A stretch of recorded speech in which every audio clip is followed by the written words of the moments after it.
Okay, welcome everybody to this admissions workshop for the fall 2024 CCIR Academy programs. My name is Oliver, and I will be leading your session today. Just to begin, let me go over the agenda today.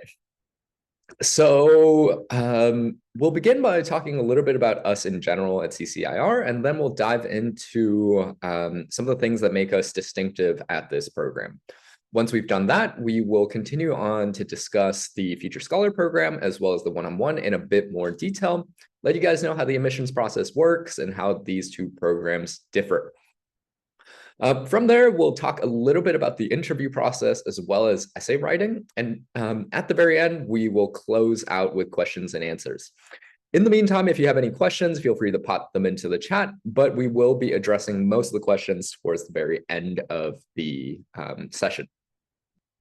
So just a little bit of background to begin with who we are here at CCIR. At CCIR, we were founded roughly 5 years ago at this point by a group of Cambridge graduates with the overarching ambition of connecting academia to the wider public. So the two programs that you see at CCIR Academy, the Future Scholar and the One-on-One, are very much a part of this aspiration, but we also do quite a lot of other work at CCIR towards our more general mission. If you look at our website, you'll find that we do podcasts, public lectures, policythons, essay competitions, fellowships, mentorships.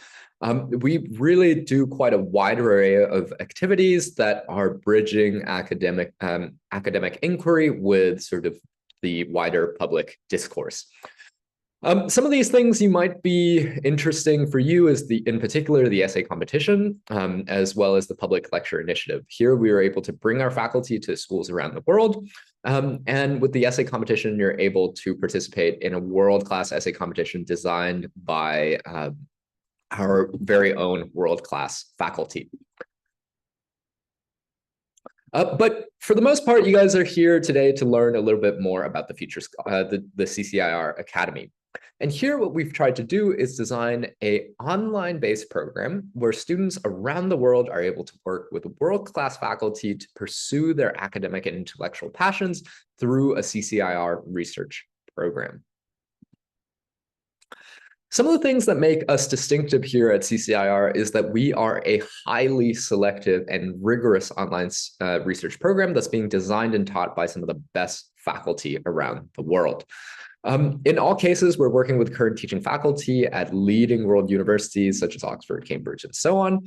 And what you'll also see is that as an academic institution, we're really able to provide expert support that a lot of other institutions won't be able to offer. When we say that we're working exclusively with some of the best faculty in the world, we mean that we're working with schools in the UK, such as Oxford, Cambridge, LSE, primarily, in fact, Oxford and Cambridge. In the US, MIT, Harvard, Brown, Stanford, Columbia, Yale, Princeton, and Berkeley. We do work with a couple other schools. We have Fulton, Dartmouth, Columbia, and so on. A couple schools that aren't mentioned here, UCLA and so on. But by and large, we are working with top 20 US schools and really top 3 or top 4 schools in the UK. Undoubtedly, part of your motivation for joining this particular program is hopefully going to be your genuine academic and intellectual passions, but in part, especially for the high school students in the audience, we can talk a little bit about the undergraduate students later on when we turn to the one-on-one program, because that's going to be more suitable for you. But for most of the high school students, you guys are definitely also thinking about your undergraduate admissions. So part of the reason you guys do this is for undergraduate and profile building. As many of you guys know, research is becoming an increasingly integral part of undergraduate admissions. One thing we have seen is increasingly competitive admissions across the board in both the US and the UK. In the US, with top schools such as UPenn, you're getting admissions rates of less than 5%. 10 years ago, this figure was roughly about 10 or even 15%. Things are continually getting more competitive. And one thing you see in this context is that the majority of students applying to top schools are at a basic level, academically qualified. They're coming in with 4.0 GPAs. They're coming in with 1,500 SAT scores. Within this context, there's a really urgent question for high school students of how do I distinguish myself academically from the others? You can obviously increase your chances by participating in other kinds of extracurriculars, by being an incredible sports player, tennis player, by being an incredible musician. But one question is, within the band of academics, which ultimately is why the school will take you, you are in fact going to university. Within the domain of academics, how do I distinguish myself? It is within this context that research is taking on increased significance. With a program like ours, what we'll help you do is support you through research and publication, provide an intimate platform for you to engage and interact with leading faculty across the world, and potentially secure an excellent letter of reference from the academic, as well as a publication record for yourself. Obviously, in both cases, these are things that you will have to earn. We are not in the business of selling letters of recommendation. We're also not in the business of having students publish fake articles. What we are doing is supporting qualified students and pushing them such that they can achieve these things on their own.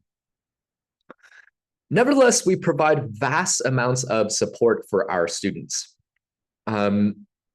One thing that we do in particular with publication and research is that we provide vast amounts of support for our students in order to get their work showcased. So you will be attending CCIR's program for 13, 14 weeks. And over the course of 13, 14 weeks, the ultimate end game here is for each and every student to develop their own independent research project. By the end of the 13, 14 weeks, you should be able to develop a rough draft of your project. With that rough draft, what we will then provide is continued and ongoing publication and editorial support for all of our students at no additional costs until they are finally showcased or until they are finally happy with their end product.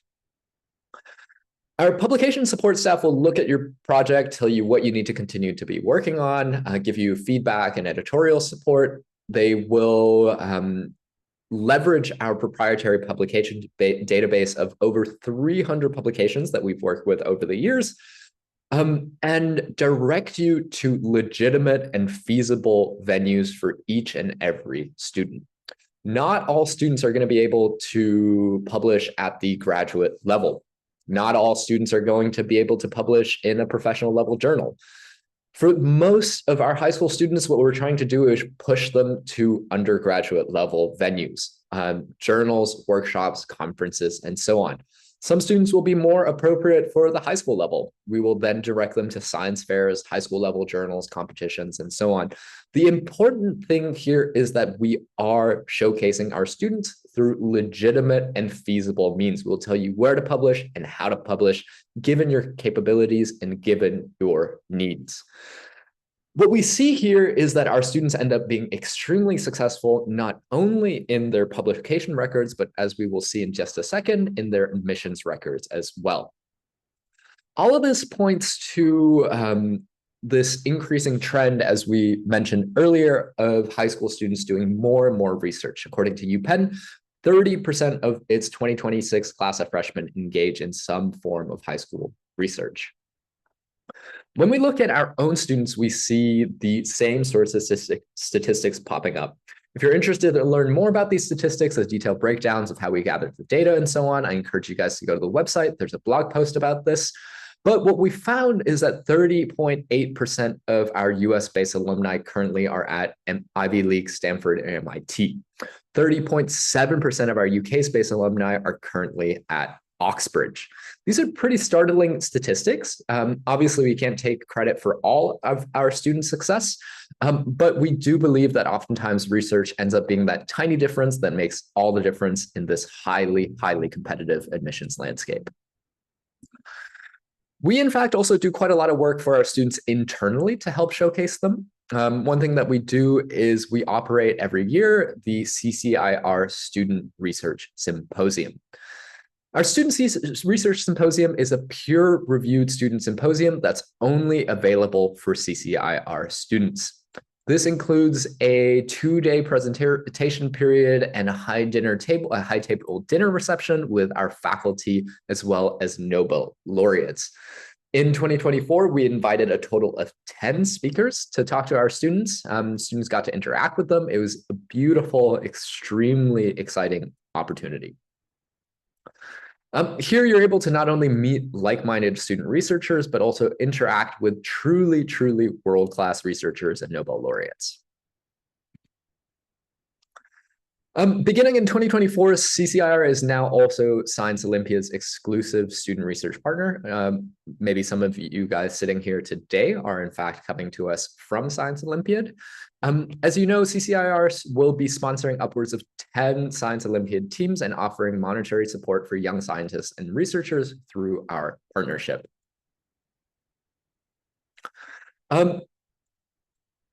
From here, let's dive into some of the more nitty-gritty details of the two programs, beginning with the Future Scholar Program. CCIR's Future Scholar Program is our highly selective 2 to 5 student research program designed and taught by some of the best faculty around the world. For the upcoming session, we'll be offering over 100 courses in STEM, business, the humanities, and the social sciences. Now, the Future Scholar Program is a program that we run 3 times a year, once in the fall, once in the spring, and once in the summer. Today, you guys are mostly coming here to learn about the fall sessions, so that's going to be our focus today. But regardless of what session you end up taking, the basic structure of our program is the same. Each semester, we will release upwards of 100 different courses. These courses will change semester by semester. And each of these courses is going to be composed of a 13-week program where 2 to 5 students will be paired with 1 faculty mentor and 1 PhD student as your TA. Meeting once with your professor and once with your TA every single week, you guys will slowly build up your independent research projects. Typically, the way this works is the first 6 to 7 weeks of the program are going to be much more teaching oriented, and the second 6 to 7 weeks of the program, a lot more workshop oriented. Week 1 to 7, you're getting, let's say, coding training with your TA. You're getting lectures on content from your faculty. By week 6 or 7, you're doing a project proposal. You're reading scientific papers. You're doing your own data analysis. You are writing literature reviews. You're getting workshops on writing as well as citations and so on and so forth. By the end of the 13 weeks, the goal is here to help each and every one of our Future Scholar students to produce a rough draft of their project. Now, as I mentioned, we're offering 100 different courses in the fall, so I'm not going to spend any time here covering the details of these courses. Instead, I encourage you guys to go to the website if you haven't already to download the full prospectus. It will include all the course information as well as the faculty biographies. But here I'll just quickly cycle through these and you will see what is included in our current offerings.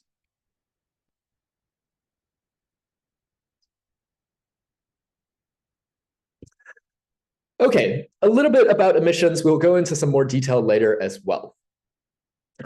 Our overarching aim with admissions is that we're making sure that we're trying to take students who will truly thrive in our programs. These programs are intense, they're hard, and we're really looking for students who are qualified and motivated to do this program. Before we get into the details, just quick reminder here, we are currently in the last stretches of our regular admissions. Regular admissions deadline is going to be October 15th, your local midnight. So wherever you are, your midnight, October 15th. The program start date will be November in 2024, and we do have a rolling admission system here. What that means is that we are continuously taking in students to our courses, and courses will fill up in time. We are not at liberty to disclose which courses have filled up, but we do encourage you guys to select upwards of 5 choices for this reason. The actual process is pretty straightforward. We ask students to submit an application and their transcript. These are going to be mandatory portions of your application. You are also encouraged to supply any supplementary materials that you might want to help showcase you. This could include standardized testing, writing samples, CVs, certificates, all of which is optional and truly optional. If you don't have an SAT, don't worry about it. When we say something is optional, we mean that we won't penalize you for not having it. Students inevitably will ask me this question once again, but I will repeat here, it is optional and truly optional. Qualified applicants will then be invited back to an interview, and the interview is going to be a technical style interview focused on your background and problem solving skills, but it's also going to be a conversation about why you want to spend time doing this 13-week program and why you want to study the particular thing that you're choosing to study. Your final admissions decision is in each case going to be made by the faculty themselves, and admissions is going to once again be made on a rolling basis. So for this reason, even at this stage, it is in your advantage to apply early.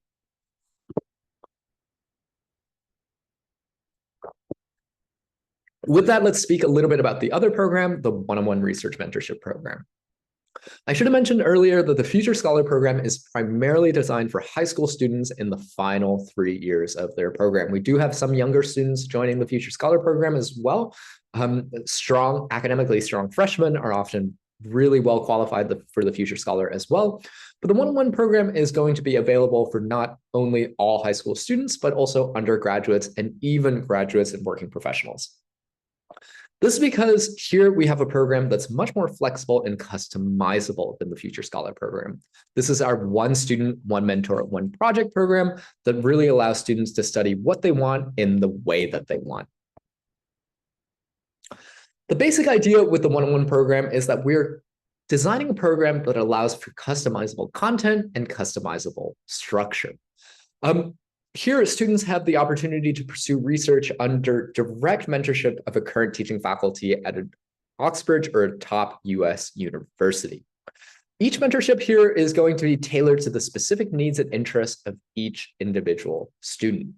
The way this program works is that rather than offer you that the 13-week program where you meet twice a week, we offer you 14 one-hour sessions that you can start anytime in the year. These 14 sessions you can do over 10 weeks, 14 weeks, 20 weeks. You can speed them up, slow them down at your own discretion.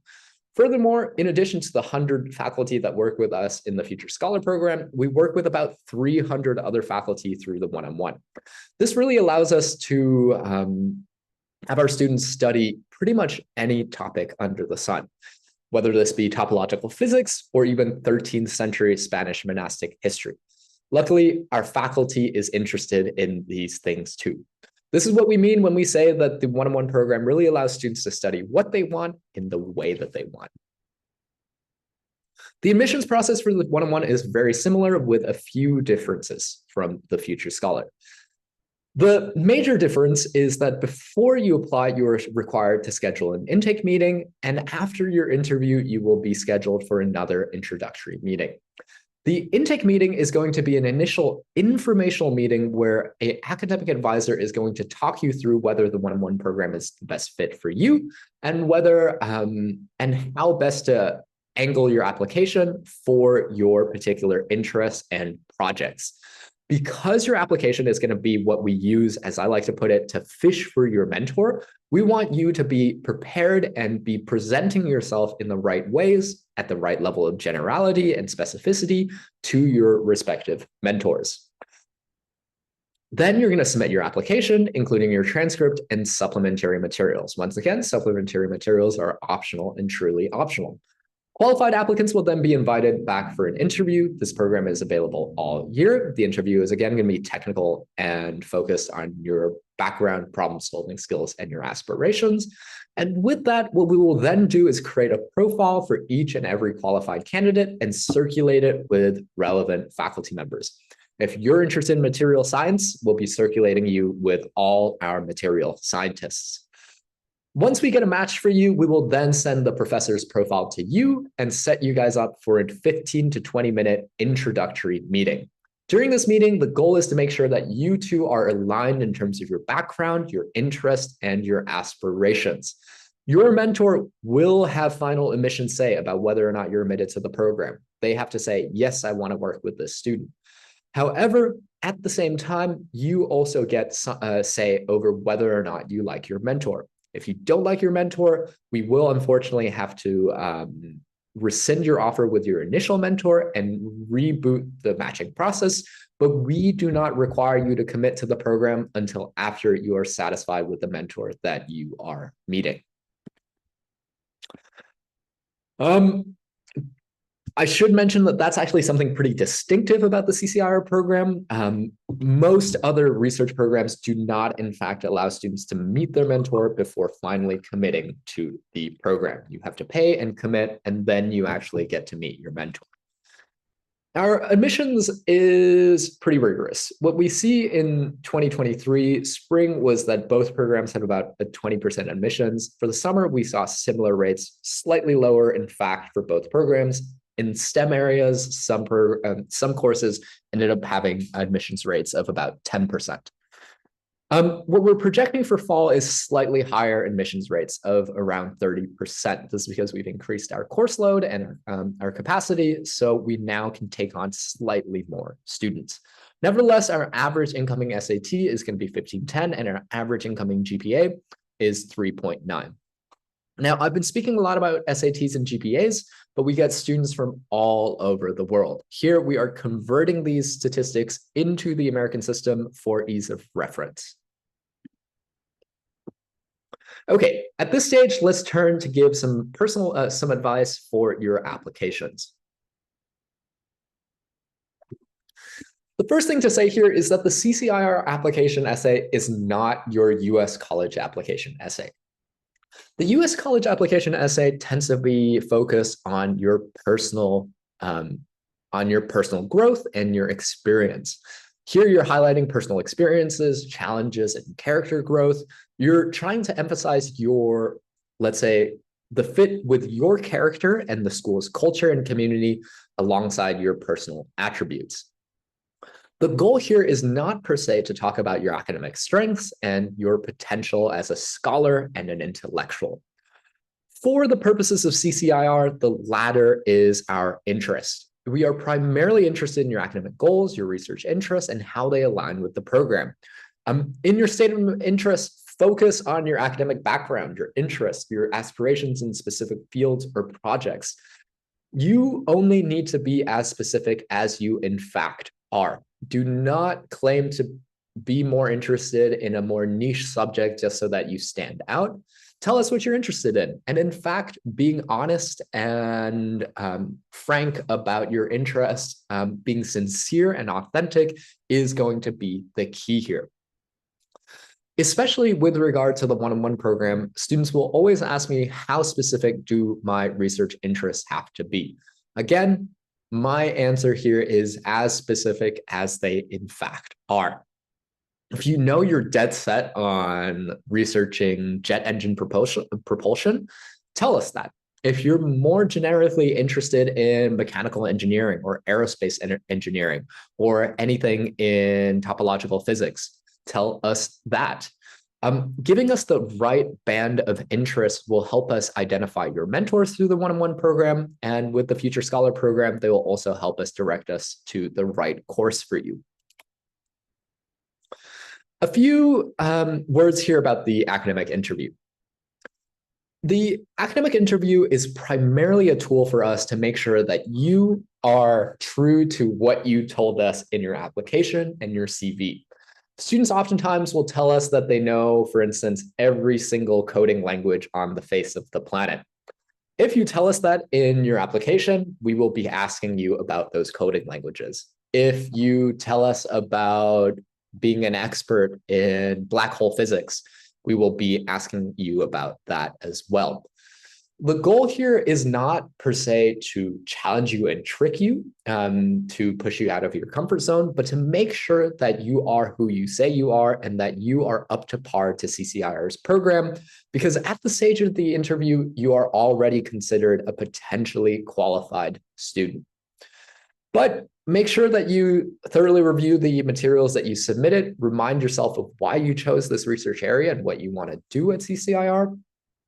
Review some materials that you have recently studied. You might be asked some questions that are slightly more technical in your subject area.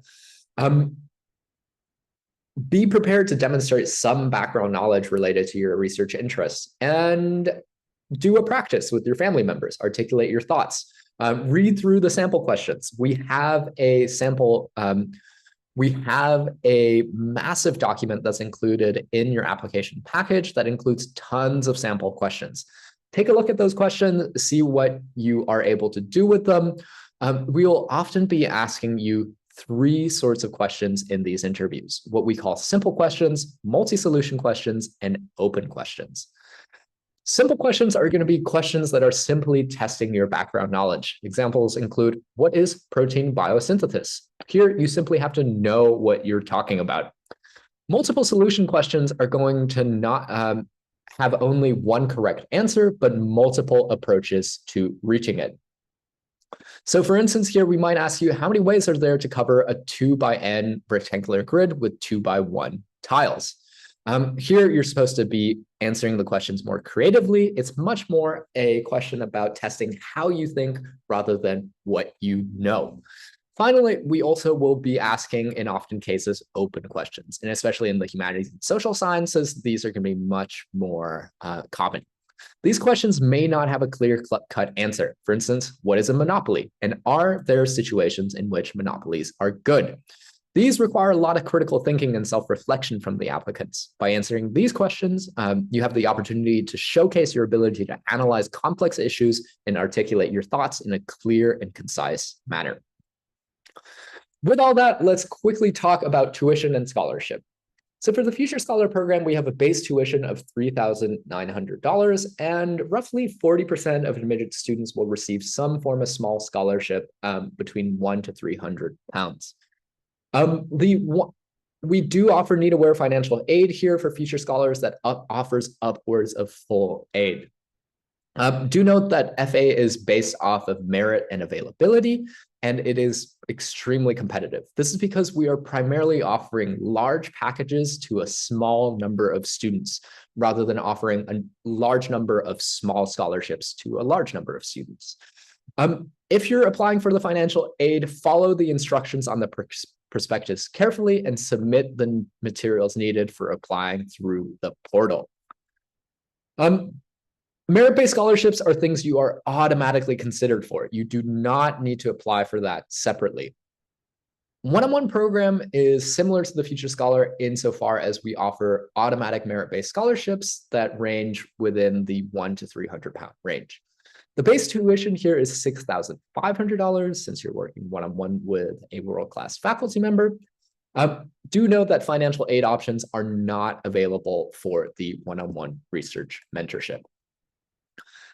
Once again, I'm going to remind you guys of the admissions deadline. In the right-hand corner, October 1st and October 15th, the program start date is going to be end of October, early November. At the bottom left-hand of the screen, you can see my email and our Instagram. The Instagram is a great resource to find out about student life at CCIR and track student publications. We're showcasing student publications almost every single week, and we keep that updated really, really regularly.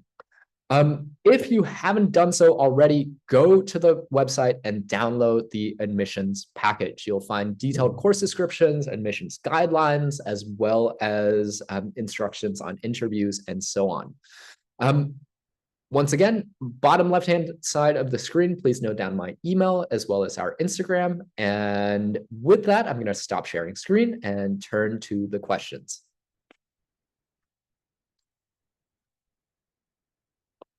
Shiv asked, how many days will we get to pay the fee once admissions has been granted? I believe you get 5 business days. And if you need more, usually we can provide some flexibility on that.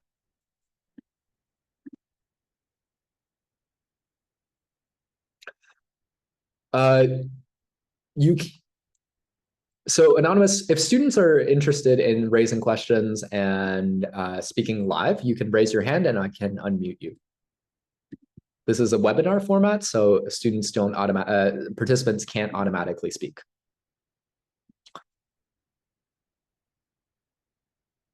Yeah, so eligibility criteria for the financial aid opportunity. So for the merit-based scholarship, what we're really looking for is the top 40 or top 30 to 40% of our students, and we'll be offering scholarships basically on a curve. In terms of the financial aid requirements, typically what we're looking at is, I believe it's students coming from households with household annual incomes of under, don't quote me on this, 20 or 30,000 pounds a year. And they have to demonstrate academic merit. And typically those students will get large packages if they are qualified.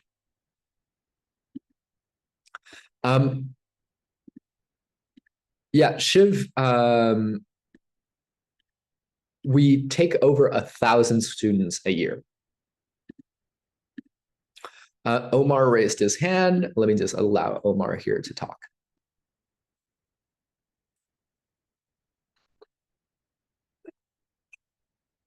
If I don't have any experience in the field of computer science and I wanted to apply for it, can I apply for it, or I choose a field that I have some experience of it?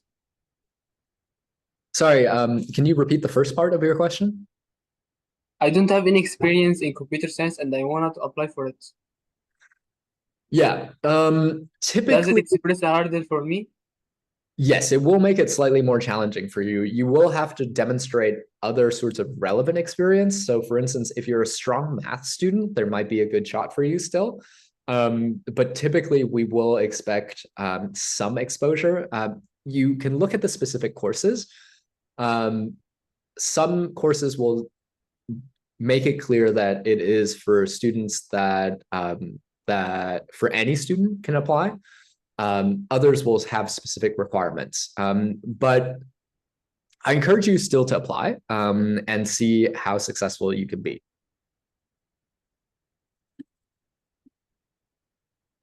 Does that help, Omar? If I don't have an yes, it helps a lot. What about a struggling field like topological physics? I don't have an experience here as I am a sophomore. Yeah, so for some fields, we don't actually expect that much background in. So for instance, if you're applying for quantum physics, we don't expect any student to have done quantum physics in high school, but we will expect you to have done physics. Similarly, if you do biomedical engineering, most schools don't have engineering and also don't have anything that's close to biomedical, but we will expect you to have done some biology and do well in your biology fields. So similarly, for computer science, not all schools offer computer science, but will expect strong math skills and so on. If my school have a hardness and some difficulties in the grading levels and don't express it in the academics only, and have a project express 70% of the total grade, this will have hard in my application, as my grade equal to 85% with a GPA of 3.3. Yeah, so we we're able to take some consideration into context. So there's going to be a supplementary material, you can, for instance, enter a supplementary material and give us some context of how grading works in your particular context. So if you can show us that an 85% grade point is, in fact, in your context, a good grade.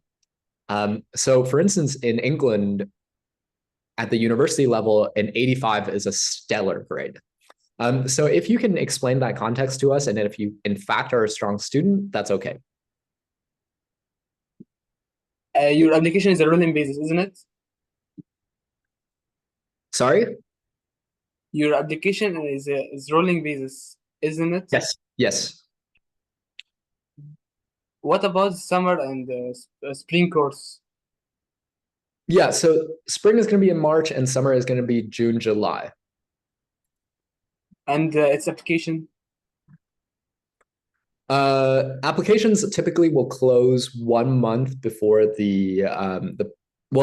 applications will close March 15th and June 15th for those two programs respectively, I believe.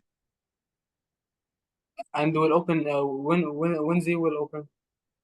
So technically, you can in fact pre-apply for summer and spring already. So if you look at the website, you'll see that there is in the application portal, there is in fact a pre-application side. Get a smell. Thanks. Yeah.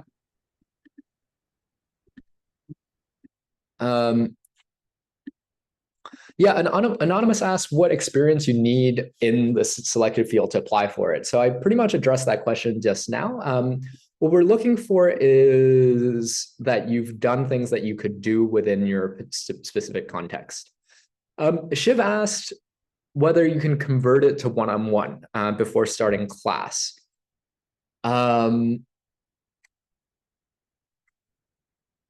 Yes, you will have to contact the admissions team, and it will end up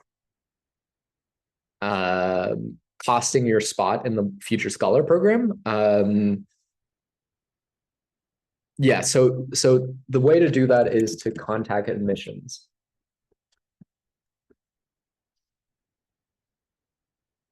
But I wouldn't do it days before starting the program. The admissions team works pretty hard to move people around and make sure that things are well scheduled. So if you know that you want to do the one-on-one, just shift over to the one-on-one as soon as possible.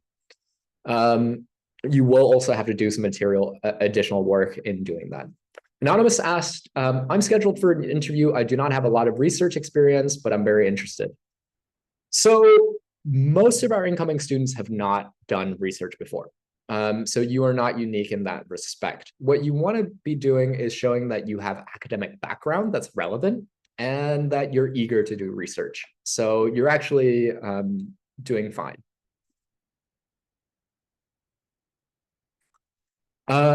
No, the interviewer will be mostly asking you about your own research interests. Typically, these are going to be PhD or graduate students with a broad range of backgrounds. So if they're a philosopher, they'll also know political science and sociology and so on and so forth. So don't worry, it will be focused on your area.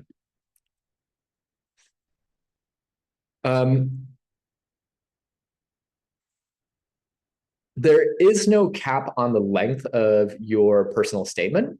However, I believe what we say is around 500 words. Don't write it too long. Keep it short and sweet would be my advice here. Yes, we will be sharing the recording. It is also worth saying that we do have a recorded info session on the YouTube. So if you go on YouTube and search CCIR info session, you will also find a recording there. What is the research publication percentage at the end of the program? This is not, in fact, a statistic we keep track of. The reason for this is, in fact, not all of our students will choose to publish. So the statistic will end up being misleading. Roughly only, oftentimes we'll only get half of the cohort choosing to publish. A lot of the students are simply here to learn. A lot of the students are here for the letter of recommendation, and so on and so forth. In terms of the students who choose to publish, because we have the targeted publication support, and because what we do is target feasible as well as legitimate venues, most of our students are able to showcase at venues at some level or another. So the percentage is pretty darn high. I can't give you a number, but pretty much those who are committed to doing it are able to do it.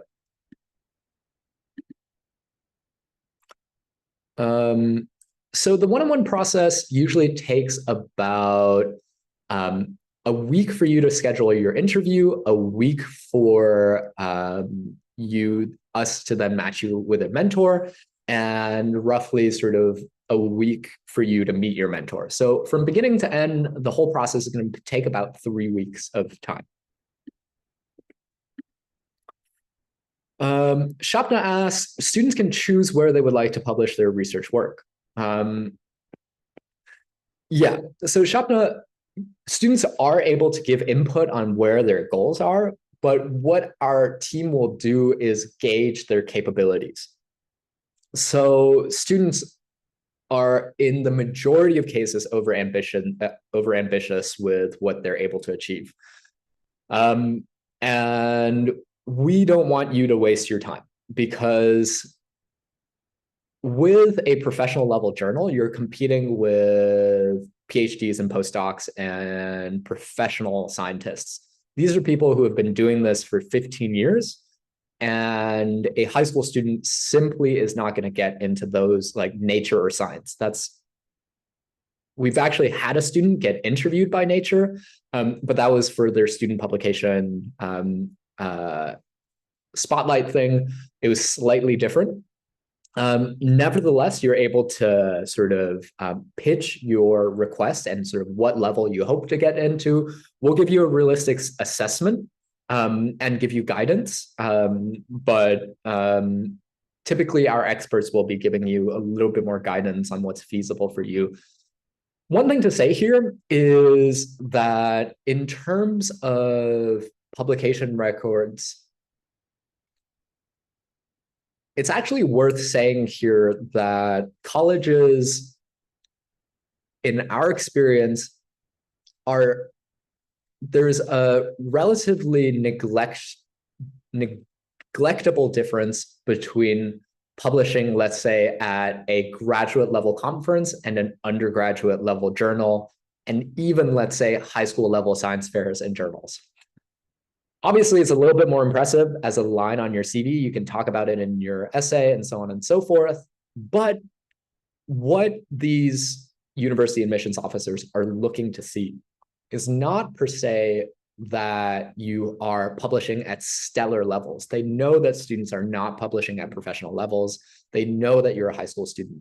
What they want to see is a student who is truly interested in their subject, who has an overarching profile that poises them well for university, that is interested in quantum physics or mechanical engineering or literature, and that's attending conferences, workshops, who's active in an academic and intellectual community.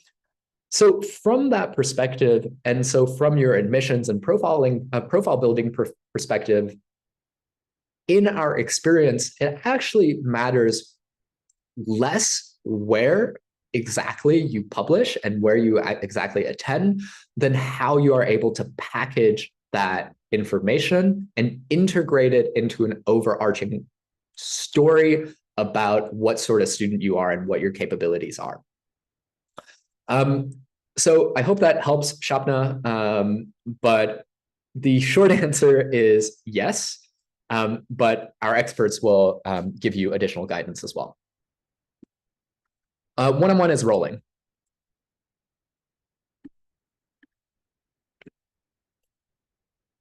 If the student and mentor does not work out after a few sessions, can you replace the mentor? Will the session start again, or does the student need to pay more? So with the one-on-one program, because we've rarely, if ever, had a case where we needed a rematch mid-program. I don't believe that's in fact ever happened. This is because we have the introductory meeting. You get to meet your mentor, and both parties have to commit to the program before we begin. This has meant that despite having hundreds of students every year, we don't really get this problem. With the Future Scholar program, in rare cases, we have had students in early stages move to other courses. We wouldn't recommend it after 3 weeks. The pace of the program is fast. If you realize you don't like the program, let us know as soon as possible, and we can accommodate it in some cases. Students typically don't have to pay more for this.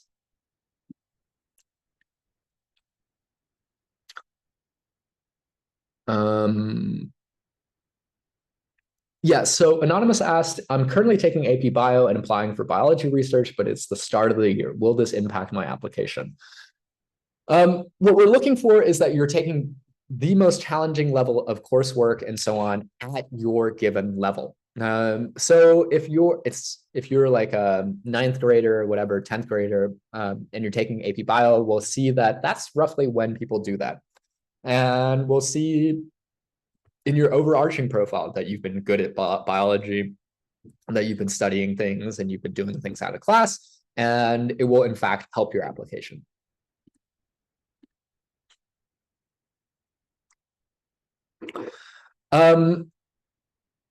So Nina asked, if a student applies to Future Scholar but seems more suited for the one-on-one, will that be communicated to us? Typically, it works the other way around. So oftentimes students will apply to the one-on-one and will think that they're actually more suitable for the Future Scholar. This is because the Future Scholar is going to be a more scaffolded and structured program. You get the TA, you get the 13-week structure. It's a lot more, let's say, hand-holding. This will be communicated to you either at the intake meeting where you're scheduling a meeting with your academic advisor, or at the end of your application process when we've decided after the interview, maybe we should move you to the Future Scholar program.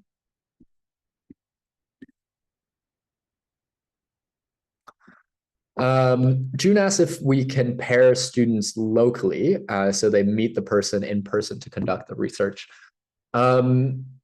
In rare cases, yes. The issue here is our mentors are from all over the world, and there's no guarantee that we have a local mentor for you. And there's also no guarantee that you are going to be able to secure lab access from the mentor, because that's through their university. And lab access in particular has all sorts of safety concerns. And admission to the lab is usually going to be contingent on all sorts of other factors. So the answer to your question, I would say, is typically a soft no. In exceptional cases, we've had that happen before. More common is that students will work with their mentor over a 13, 14-week period and build a good relationship, and then further their relationship, let's say next year, by going to the lab over the summer and actually joining them in person to do some research.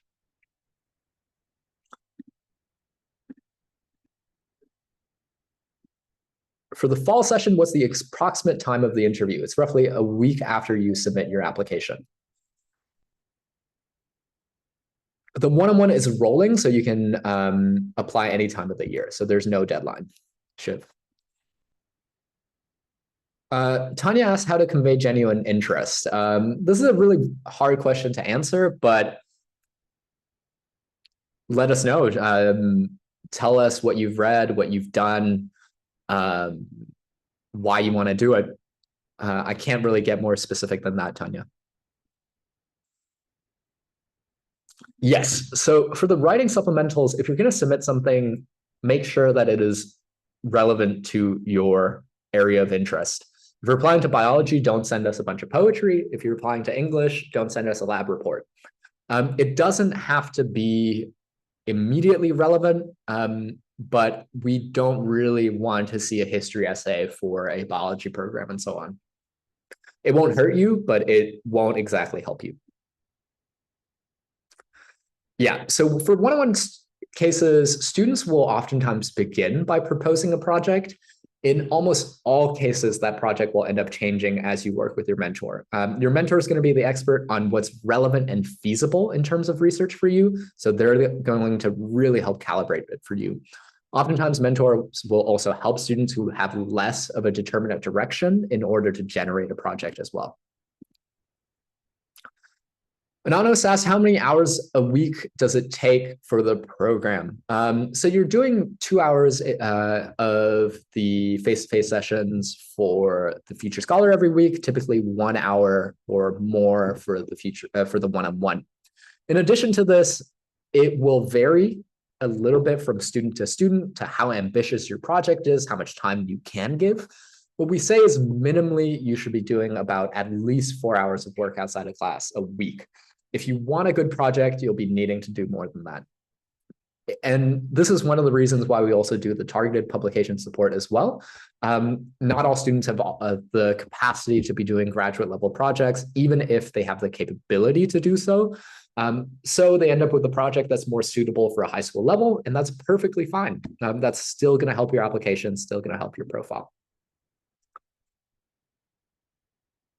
Yeah, student says they've done 3 complete research projects. Yeah, totally. Having past research experience definitely helps with your application.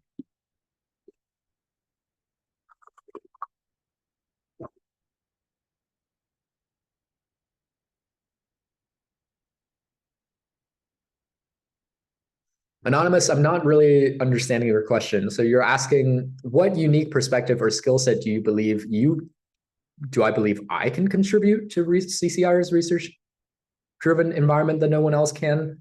I'd appreciate if you can reformulate that question, Anonymous. I don't really understand what I apologize. Nishal asked, how can I ensure that my passion for research and personal growth aligns with CCIR's mission to create global leaders? How can I stand out? Be sincere. Tell us what you've done. Be honest. Be straightforward. Just let us know what you've done and why you're doing this program. There's very little I can say more specifically than that, but that's sort of the general direction here.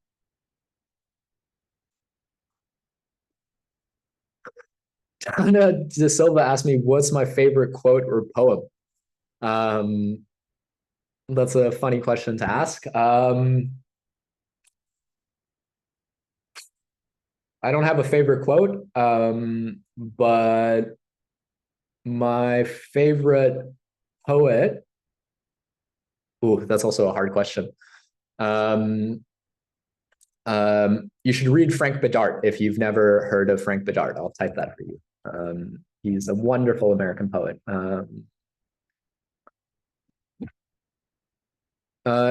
Yes, Omar, I'm leaving you to a little bit later just so that I can address some of the other students' questions first. Anonymous asked, if the middle schooler is taking high school level courses, will they be considered? Yes.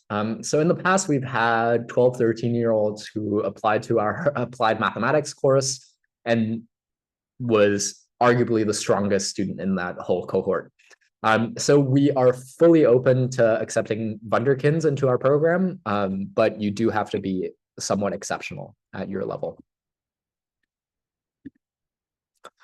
For Future Scholar, if we don't have lab access, yes, that's a great question. So at CCIR, primarily what we're doing, if you look at the courses that we're offering, we're primarily offering computationally focused programs as well as sort of research follows 3 tracks at CCIR. Computationally driven projects, literature review based projects, as well as more conceptual and theoretical projects. These are really, really excellent. Yeah, all 3 tracks can produce robust projects. I'm going to unmute Omar's mic now. Feel free to ask a question.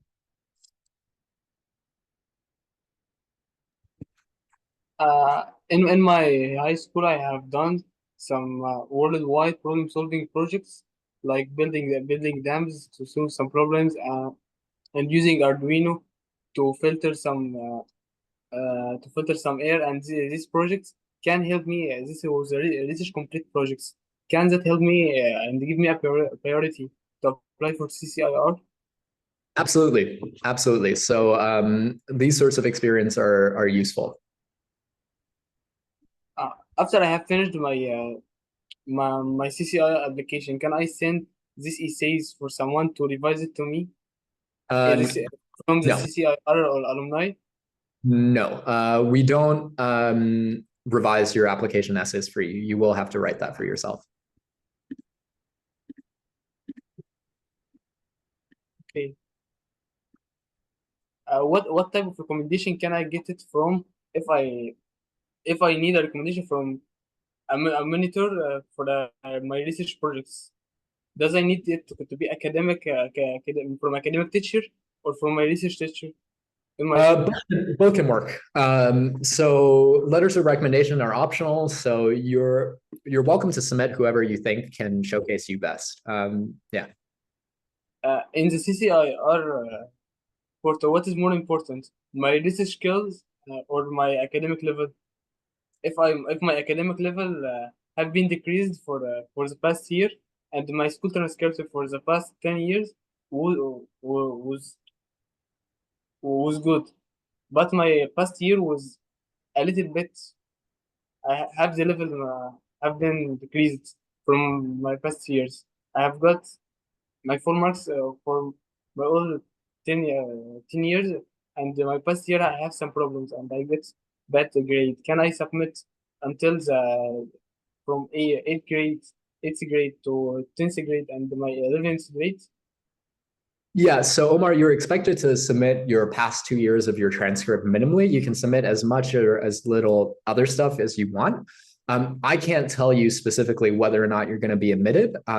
So I can only say that we do look at your profile holistically. So I'm not going to be able to give you like a direct answer here for whether or not you'll be admitted. Does any exams will be and the standardized test will be taken? Sorry? Some standardized tests can be taken as giving a priority, or will they be optional and will won't give any priority if they have been submitted? I'm not sure I understand the question, Omar. I'm sorry. Uh, do you consider the standardized tests like TOEFL, IELTS, Duolingo in English and ACT? Yeah, so yeah, standardized testing we do take into account. Thanks. Yeah. I have finished my questions. Okay. Thank you, Omar. Anonymous asks, if we don't get selected this year, can we reapply next year? Will there be disadvantage? So not necessarily. So you're welcome to reapply in later years. Ideally, there's some changes in your profile. And it is worth saying that sometimes students get a little bit unlucky and you are in fact qualified and the spots are just full. So that's one reason to sometimes reapply. Yes. So for Future Scholar, we do first of all make sure that we have logistically coherent cohorts. The schedules will be based off of the students' sort of composition that we get. So we'll ask you guys when you're available and then determine the schedule on that basis. So don't worry too much about the timing. We have a team dedicated to making sure that that works. It's not necessarily the case that higher students from higher grade levels are prioritized in being accepted. So it's just a holistic evaluation of your strengths.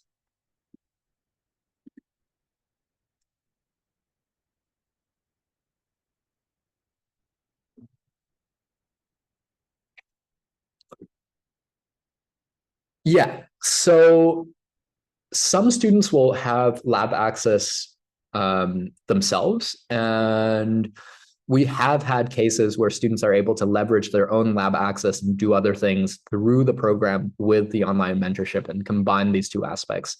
That's going to be dependent on, that's going to be a little bit more contingent on what you're able to secure for yourself. But the short answer is, in theory, yes.